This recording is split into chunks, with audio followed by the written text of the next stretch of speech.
I suggest you pay attention to what I have to say. It's an action film, but it has a strong, intelligent theme about terrorism.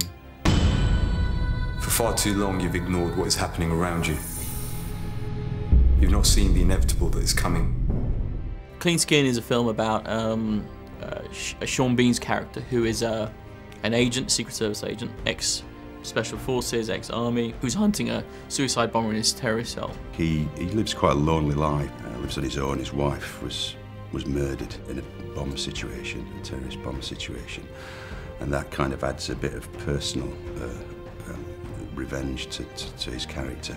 I want you to find who's responsible and stop him in whatever way you feel fit.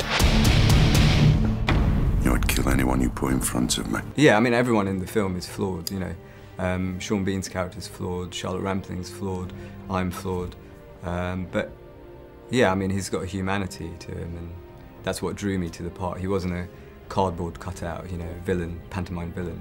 You find out why they do things. He explains why they do things. He doesn't justify why they do them. But spends a lot more time on, you know, how Abin is gradually recruited and groomed to be a young terrorist, an insecure boy, you know, British citizen, born and bred, you know, and hence the word clean skin. There's no criminal record or any criminal indication that he could be working for, you know, this terror organisation.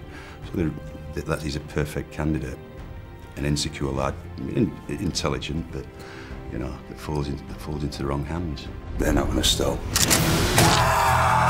Neither will I. I'm going to find every one of them.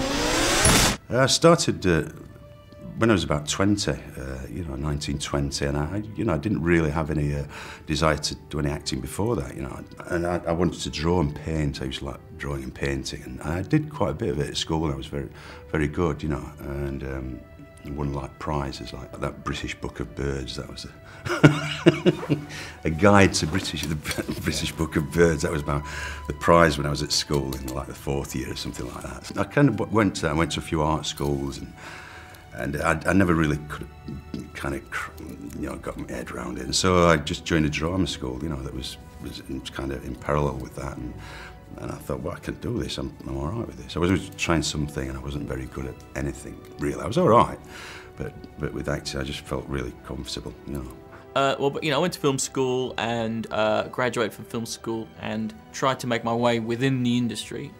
And I really didn't appeal to me because a lot of talking got done and not a lot of doing got done. So I decided to raise funds myself, found a way to do it, and persevered, which is very important if you're a young filmmaker. I don't think you stand any chance if you don't persevere, and you have to be passionately obsessed with your filmmaking. It has to be a day and night thing. Keep at it, you know, be focused and just believe in yourself. I think that's what it is. Self-belief and self-confidence and determination. You know, you get a lot of knocks and things like that, but you do, but then you get a lot of breaks as well, you know, good breaks.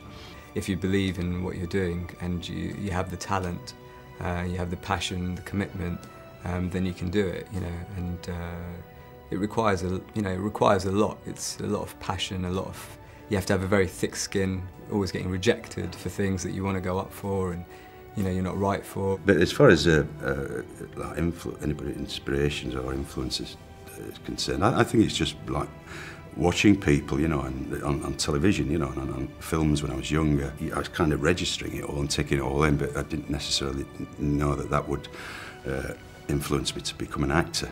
And in hindsight, it did. It was a kind of subconscious thing. And people like Albert Finney and Peter O'Toole and Richard Harris and John Hurt, he's always been a big hero of mine. And I worked with him, and I worked with all the others as well, which is great.